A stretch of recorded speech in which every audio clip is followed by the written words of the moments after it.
भगवान का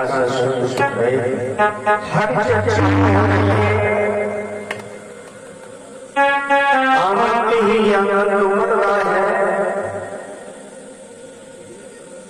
श्री सुखदेव जी कहने लगे हैं राजनंदन महाराज परीक्षित को भगवान कृष्ण का जन्म हुआ। भगवान ने जेलों में अवतार लिया, वसुदेव गोकुल में भगवान को भेज जाते हैं। धीरे धीरे समय व्यतीत होता चला गया। भगवान ने अनेक राक्षसों का वध किया।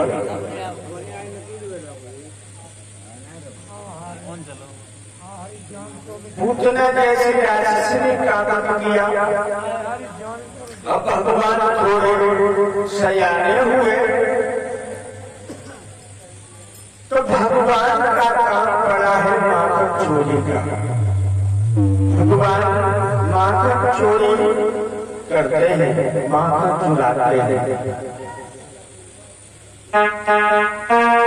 परीक्षित महाराज कहने लगे प्रभु क्या भगवान को माखन नहीं मिलता था? श्री सुखदेव जी कहने लगे माखन तो मिलता था, भगवान अपनी लीला कर रहे हैं।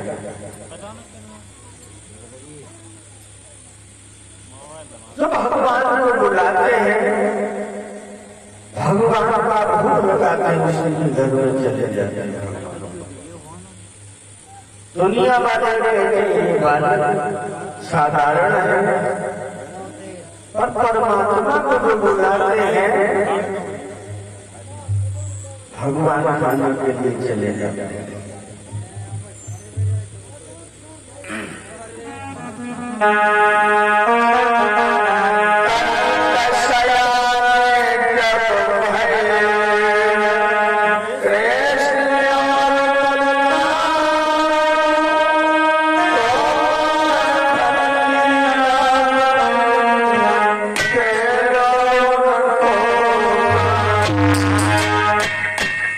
क्या भगवान चोरी करते थे, भूखे रहते थे, इसलिए कहते थे आगे कभी लिख रहा है किसको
चोरी का कारण भूख नहीं है, हाथ विलास को। इसकी अंदर गाथाओं को इस जगह नहीं दर्शाएंगे, इसका गाना में जाएंगे कि भगवान ने चोरी क्यों की, इसलिए क्या भगवान भूखे रहते थे, भगवान भूखे नहीं रहते थे। तो भगवान को बालाएं बुलाती है, भगवान का भोग लगाती है, भगवान कहीं पर चले जाते हैं। लोग ये समझते हैं ये साधारण बाला है,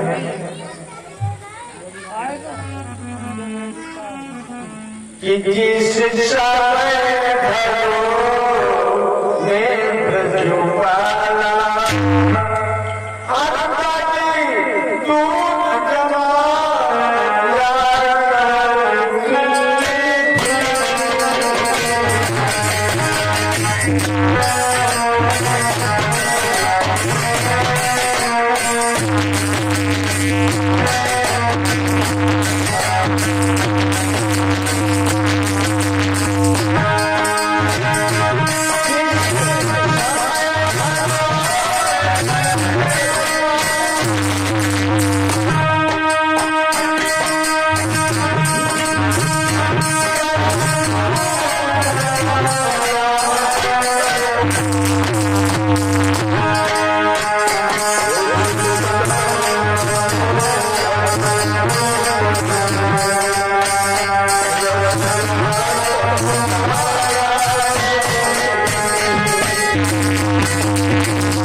जिस समय घरों में बचवाना तब दूध जमाया करती थी, उस समय मनोहर गीतों से रसिया बुलाया करती थी।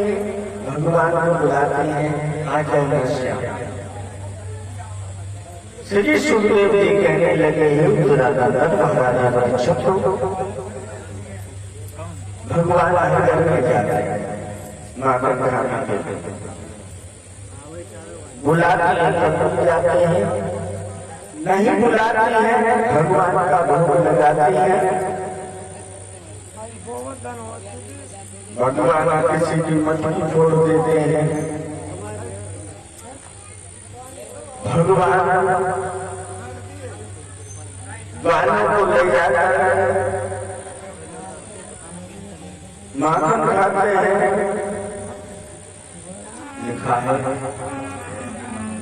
कि गुल खिलता है फूले दिल से जब तक हरिया।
खिलता नहीं खुले दिल से जब तक हरियाला ध्यान न हो, रस मिलता नहीं मिले मन का जब तक कुछ छेड़छाड़ न हो।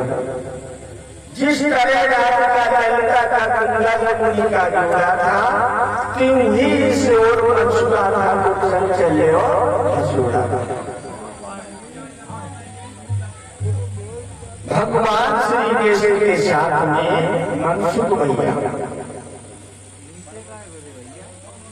जो भगवान श्री कृष्ण मनसुख से लाला कहते थे और मनसुख भगवान से लाला कहते थे। एक दिन की बात है, सभी ग्वालवाल दामान संकीर्ण मदन बलवीर बलराम कृष्ण सलाह करते भैया चोरी कहाँ करने चलोगे, बताओ भैया कहाँ। शीला भाभी अभी हमने देखा है, सिर्फ मटकी रख करके यमुना की तरफ हो गई है, आज घर खाली है, चलो शीला भाभी के यहाँ चोरी करेंगे। और सभी छला बांध शीला भाभी के यहाँ पहुँच जाते हैं, सीधे पर मटकियाँ रखी हैं और भगवान ने क्या काम किया तो बोला सभी ने बुलाकर सुना शीला जहाँ पहुँचे हैं तो बहुत ऊंचे पकड़नी है। तो एक बात कहने लगा भैया आप कैसे करोगे, मटकिया तो बहुत ऊंचे पकड़नी है, कैसे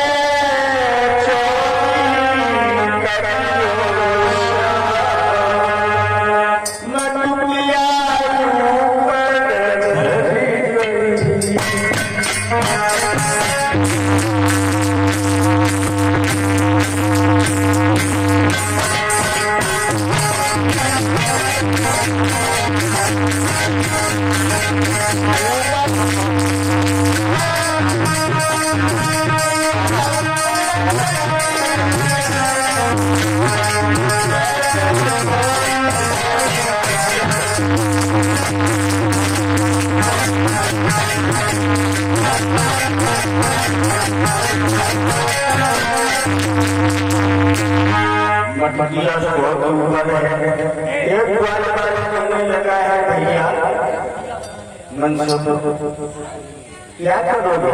तो भगवान कैसे कहने लगे मनसुख दादा दामा भैया तुम घोड़ा बन जाओ, दोनों हाथ नीचे को जमीन में लगा तुम्हारे ऊपर मनसुख भैया संकीर्ण मदन बलवीर उसके ऊपर हम रहेंगे। दादा करने लगा भैया घोड़ा नहीं तू ऊपर चढ़ जाता है, ऊपर ऊपर कामा चट कर लेता है, नीचे नीचे कामा पर मुझे मिलता है, हम घोड़ा नहीं बनेंगे। भगवान कहने लगे चिंता मत करो, मिलाएंगे। तो आज सभी ने भगवान को अपनों पर चढ़ा दिया और भगवान ने जाते जाते पहले शरबत ऊपर ऊपर घुमा कर चट कर पानी में भैया दो माखन खाओ माखन खा रहे लोग तक देखा है शीला भाभी आई, शीला भाभी आए गए और शीला भाभी ने देखा है कि कुंडी खुली हुई है घर में, हम तो कुंडी लगा के गई घर में कौन घुस गया?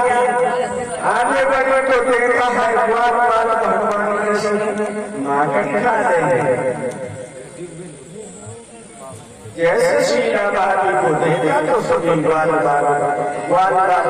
जाते हैं और भगवान श्री कृष्ण ऊपर से धराम से जमीन पर गिरे, उठ नहीं पाए। शीला भाभी ने जाकर लिया और कहने लगे मैया यशोदा कहते हैं आज मैया के पास में तुम्हें लेकर के चलूंगी, आज चलिए। शीला भाभी भगवान को लेकर और यशोदा मैया के जा रहे हैं। मार्ग में शीला का लड़का मिल जाता है, भगवान ने इशारा करके बुला लिया और कहने लगे भगवान भाभी जब कलाई में दर्द होने लगा है, हमारी दूसरी कलाई शीला भाभी ने वो कलाई छोड़ दी और भगवान ने क्या किया अपनी कलाई छुड़ा के उसी के लड़के की कलाई छुड़ा चले जाते हैं। जिस समय यशोदा मैया के घर पहुंची है अब